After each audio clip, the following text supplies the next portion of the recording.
It breaks my heart into a tiny million pieces that there are curly girls out there that don't adore their natural curls. And you know what? I don't blame you, because there's not a whole lot of information on how to style your hair that actually is easy to understand. There's so much conflicting stuff out there, so I'm here to make this super simple. This is my fail-safe guide, and I've got suggestions based on curl type as well. So let's go into it. This is super easy and beautiful defined results, beautiful volume. You're going to be in love. You're going to just thank me later. So first thing is your leave-in conditioner. Now this one I'm using is because it's good for all porosities. You have to be careful. Now I'm not going to go like too crazy on the whole porosity side of things because I don't want to confuse you, but a lot of products aren't really formulated for certain hair porosities, so you don't want to be using the wrong product. So just a small amount starting off with, and let's go through, rake it through our curls just like this. Now with leave-in conditioner, you don't want to go too overboard, because if you go too overboard you will end up with really flat curls that don't last long as well. There is definitely such thing as over moisturized and overly soft, and we don't want that, because overly soft means it will maybe look good for half a day and then it will leave you out on the lurch. It is also a really good idea to stick all to the same brand when you're trying new products, especially because sometimes they don't blend, they don't formulate well together. And if it's the same brand, at least you know that it is actually made to work together. So I just put my hair in 2 sections down the middle and just gently put it through. You don't want to be aggressive and just like disrupt your curls too much, but at the same time you don't want to miss any sections. You want to make sure you do a thorough job. So just take your time with it, don't be too rushed. Also notice how I'm kind of going out. You never want to be pushing down like that. You always want to go out and encourage those curls to lift, but I've got some tips about volume later.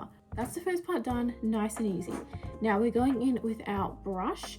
Now there are many different types of brushes. This is a styling brush, and this has specifically got the small ridges, which suits my hair type really well. If you've got more of a bigger curl, then the larger ridges will be better for you. But I'm going to keep my hair in 2 sections like it is like this, and I'm only going to focus on one. I'll just clip this over here and focus on this side.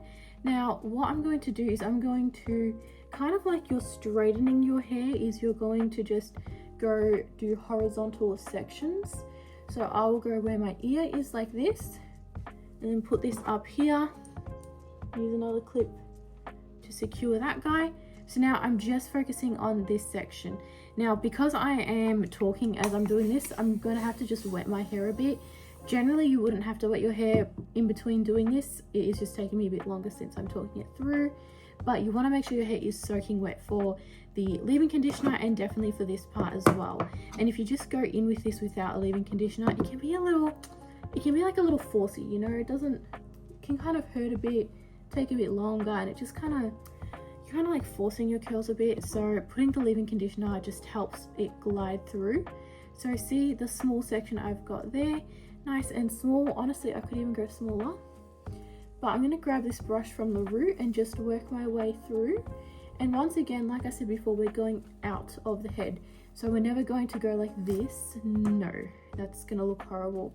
Always going under and out, just like that. And I'm going to catch the hair here. I'm going to let it kind of bounce up.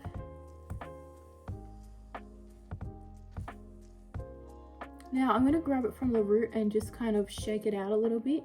You obviously need to be really careful. You don't want to go too hardcore, but giving it a little shake just helps stop it from being too clumpy, because we don't like that. If our hair is too clumpy, then it's going to look flat, and we're not here for that at all. So now I'm going to push that guy to the back. I'm going to grab from the rest of this section that I've got here and just do another tiny one. Now look, your sections don't have to be exact. It's more about just kind of what feels right. I've grabbed this little guy and I'm going to do the same thing.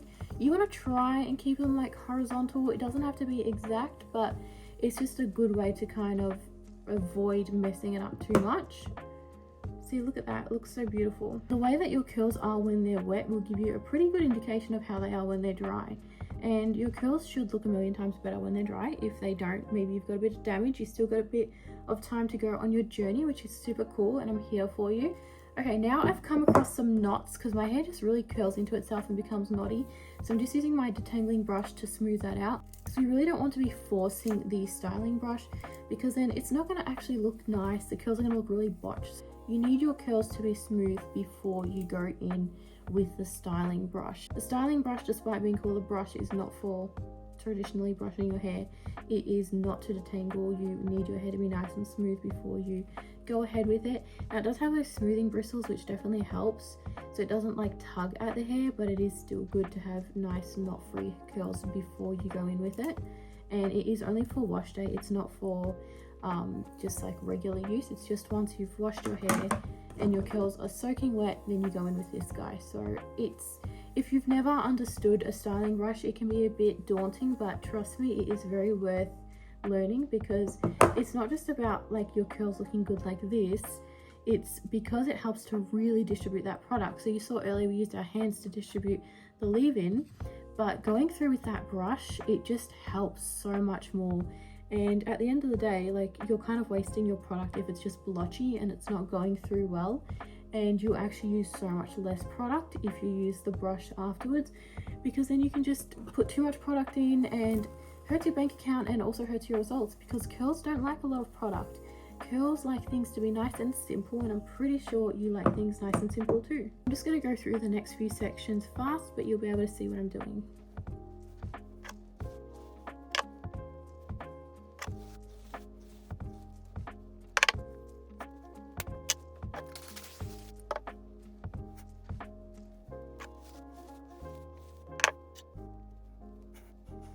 You can also use the tip of this brush to get you a section. I don't really like doing that. I like feeling my section, like that's way too chunky. I do like feeling my sections, but if you prefer a bit more precision, there is definitely that option.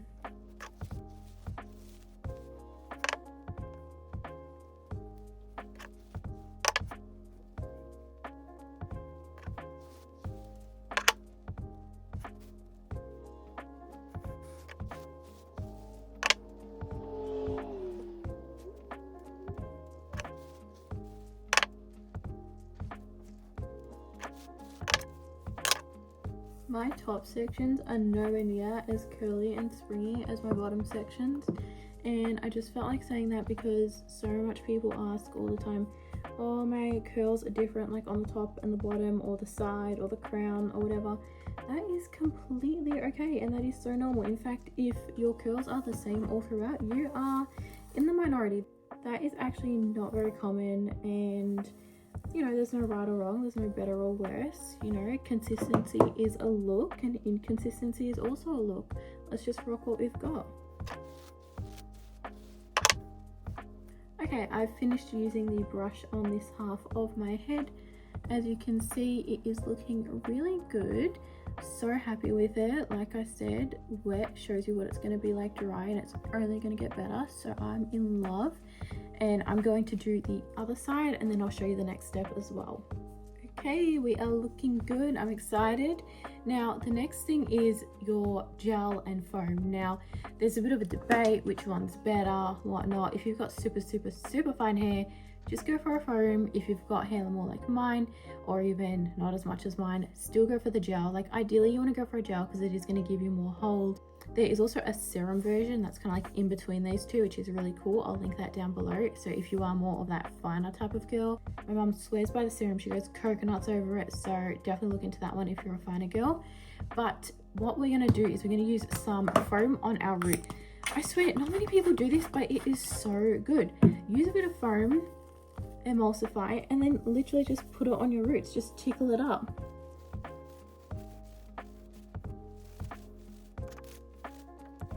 You generally want to avoid your roots when it comes to product, especially your gels and creams, but foams, they love your roots. And I notice a big difference in the volume of my curls when I do this step versus when I don't. I use barely anything, like 1.5 pumps, and it makes all the difference. So I highly recommend not skipping that step. This one is specifically a volume foam. There are defining foams and volume foams, and then there's like hard hold foams. Go for a volume foam for this trick. And then for the rest of my hair, we want to set in these results. So if I let my hair dry like this, it would be so beautiful, but it would be beautiful half an hour, and then it will just become frizzy and once again like that overly soft. You know what I said before? It's not going to be too soft, but we need something to kind of balance it and hold that softness, and that's what the gel does. A little goes a long way with all these products, but especially the gel, you don't want to go overboard on it. So let's start with that amount, emulsify, because we want to try and get a nice even application, and then we're going to scrunch it in. Now gels help to add a bit more definition as well, which is super cool. So you'll define, you'll hold a little bit of moisture too. They are so important, and if you're going to use just one product, I definitely say go for a gel. Like I said though, everything's got its purpose, but if you want to be a bit of a lazy girl, I feel you use your gel. My curls are looking amazing. Now I could either diffuse or air dry. I'm going to go for air drying because that is just better for my lifestyle, and I can't be stuffed standing there for 40 minutes blowing air into my face. Not my vibe. So I'm going to use these clips to lift up my hair, and I'm just going to let it dry like that. Roots dry faster than the rest of your hair, so pretty much when it's 90% dry, I'll take these clips out and then enjoy the curls. Okay, I'm happy with that. So in a few hours, I'll come back and you'll see the final result. This is what my curls look like dried. Now I know what you're thinking, Sarah, you promised volume, and you were correct. I did promise volume, and there is so much volume here. Now that's what this part is for. This part is really integral. It makes such a huge difference, and it's something a lot of people don't know about. And if you've bought some products and you're like, oh, I love my curls, but I thought it'd be better, or maybe you bought products and you're like, oh, this isn't what I expected. All of these tips, because this makes a big difference. Now, first thing I want to address, which is very important in the curly world, is that my hair's got a very slight crunch to it. Now that is a good thing. There's a very big difference between chemicals and all these harsh plastics coating your hair and giving you a yucky crunch versus plant-based sealing in the curls. So in order to break this cast, what we're going to do is we're going to use a little bit of an oil. You want to use a lightweight one because trust, it is so easy to go overboard. So you just use a little bit of oil and evenly coat your hands, and then you scrunch it up. Now the crunch has been scrunched out, and as you can see, my hair is instantly so much more volumized. It's nice and soft. You can't see it, but you can feel it. It looks and feels beautiful. That little step makes the world of difference, so please do not skip it. And by using a little bit of oil, you help to give a bit more of a shine and reduce any frizz, because whenever you touch your hair, you can cause frizz. So using the oil helps to kind of keep your hair together and stops the movement from making your hair frizz up. Now my hair is looking a lot more lifted already, but there's still a few more things we can do. Now I do need to give the little disclaimer that my hair naturally falls very flat, so I take a few extra steps to lift it up. Now maybe your hair is naturally a bit more volumized and you just want some extra punch, or maybe you're like me and your hair is naturally quite flat. So regardless, these tips can help you out and you can alter it to how you feel would suit. The first thing I'm going to do is kind of going along what I just did, a little bit more oil, and what I'm going to do is I'm actually going to just go into my curls and just separate them just a little bit, not too much. It's just nice to separate some of them because I did mention earlier about how curls can kind of clump together and then end up looking really flat. So you just want to go through and separate a few of them and just do it until you're happy with it. Remember when our hair was wet, we were shaking it out. You can also do that while it's dry and just encourage some curls to declump, and your hair will instantly become a lot more volumized.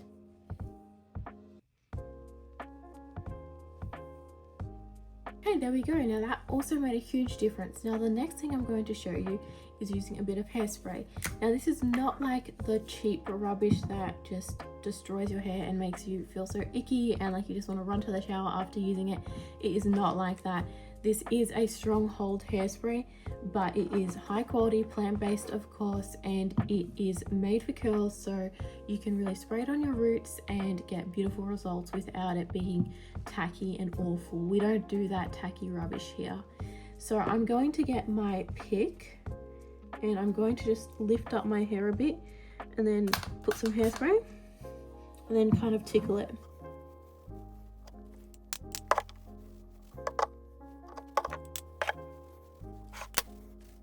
You can really control how much you want to take it. I wouldn't use too much because this is day one and we're probably going to be putting more products in our hair throughout the week.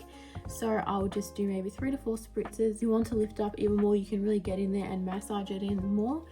but it will cause a bit more frizz, so it's just up to you to find your balance of what you like. Now with my hair, and with a lot of us curly girls, our hair does naturally get more volumized throughout the week. My hair is still quite soft and luscious from my beautiful wash day, but as the days go on, my hair will get a bit more texture and it will definitely lift up more, which is really fun. I love that curly hair changes throughout the week. I think it's fun, so I hope you enjoy that about your beautiful curls too. I'll give you a close-up so you can see what the curls are looking like. They look beautiful. This is just the look that I love. Not too clumpy, not too flat, a nice mixture, a nice balance.